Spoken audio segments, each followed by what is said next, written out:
Natiliw ti duwang individual nga nagikot iti ikan nga illegal ti panakalap na itilawag city babaen ti PNP Maritime.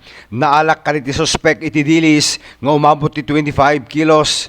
Kuna ti pulisya nakaawat iti impormasyon nga iti nagbungbong ti ikan iti baybay nga sakop ti barangay Gabog ng barangay Lapas iso nga dagos ti indap pa nagresponde.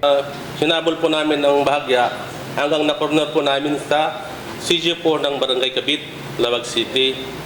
Right, and then we inspect the loaded fish, and thereafter, at about 2 minutes later, the fish examiner and Ma'am Ligaya Barugap City Agriculture Office arrived, and the fish examiner conducted scientific on-the-spot examination.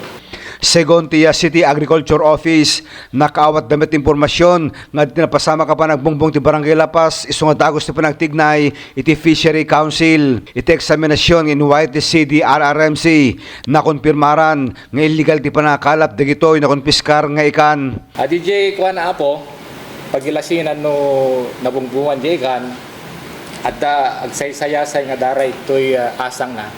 Then sama at DJ yan ti sentro iti bagi di ikan loosening DJ siksik na.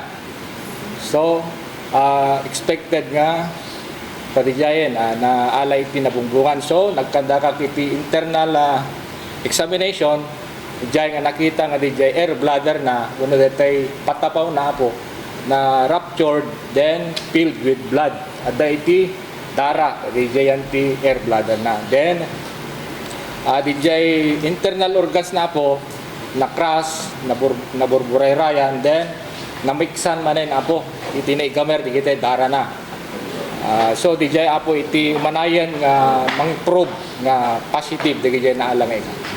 Nagbalagmet ni Mayor Michael Marcos Kion kadagitigan aramid ti panagbungbong gabot at delikado dayto kay makaperdipay ti ecosystem. Inbaskag na pay nga adda pay mapaigitan ti panakabantay ti baybay agsipud ta adu ti mawawat nga report nga delikatigan aramid ti illegal nga panagkalap.